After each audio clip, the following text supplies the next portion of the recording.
આજે અમે જંબુસર શહેરના પ્રવાસે છે। પ્રચારના ભાગરૂપે અમે જ્યારે બજારમાં ફરીએ છીએ ત્યારે તમામ લોકો, તમામ વડીલો, માતા બહેનો અમારું સ્વાગત કરે છે, અમને આવકારે છે।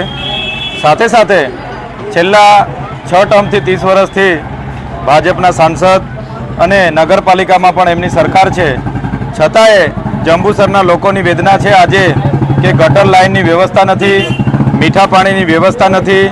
અહીં દરેક પ્રોજેક્ટો માટે કરોડો રૂપિયા આવે છે। પાણીના પ્રોજેક્ટ માટે પણ 22 કરોડ રૂપિયાનો ખર્ચો બતાવી દેવામાં આવ્યો છે, છતાંય આજે મીઠું પાણી લોકો સુધી પહોંચ્યું નથી। ગટર વચ્ચે રોડ પર પણ ઉભરાય છે ત્યારે ગંદકીનું પણ સામ્રાજ્ય છે। ત્યારે આપના માધ્યમથી હું કહેવા માગું છું, આવનાર દિવસમાં અમે આ જ જંબુસર તાલુકામાં અમારું કાર્યાલય કાર્યરત રહેશે। જનસંપર્કમાં અમે રહીશું, અઠવાડિયાનો એક દિવસ અહીંયા હાજર રહીશું અને લોકોની જે નાની મોટી સમસ્યાઓ છે એનું સમાધાન અમારા કાર્યાલયના માધ્યમથી અમે કરીશું।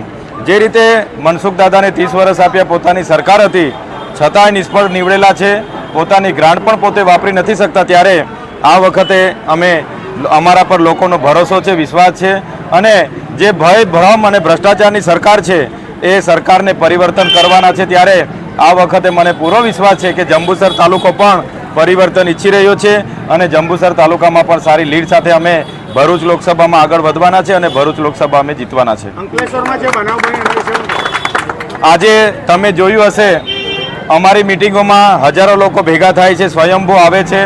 હમણાં જ ઐતિહાસિક રેલી પણ અમારી થઈ છે, લાખો લોકો ત્યાં ઉપસ્થિત હતા। ત્યારે ભાજપના લોકો બોખલાઈ ગયા છે, નવી નવી પાર્ટીઓના ઉમેદવારો પોલીસનો ઉપયોગ કરીને ઊભા રાખવામાં આવ્યા છે, છતાંય લોકોએ મન બનાવી લીધું છે। ત્યારે આજે અમારા કાર્યકરોને દબાવવામાં આવે છે। ઇન્ડિયા ગઠબંધનના કોંગ્રેસ, આમ આદમી પાર્ટીના કાર્યકરોને ધાક ધમકીઓ પણ આપવામાં આવે છે। હમણાં જ અંકલેશ્વરમાં પણ અમારા 2 કાર્યકરોને ભાજપના ત્યાંના ઉપપ્રમુખ દ્વારા, ત્યાંના તાલુકા પંચાયતના પ્રમુખ દ્વારા, ત્યાંના સરપંચ દ્વારા હુમલો કરવામાં આવ્યો હતો। પણ ગમે તેટલી હેરાનગતિ થશે પણ અમે ભાજપથી ડરવાના નથી। ઈંટનો જવાબ અમે પથ્થરથી આપવાના છે અને એ આવનારી લોકસભામાં તમામ બાબતોનો જવાબ વોટથી મળવાનો છે। ત્યારે ભરૂચ લોકસભા અમે જીતીએ છીએ એટલે ભાજપ બોખલાઈ ગઈ છે। ઓકે।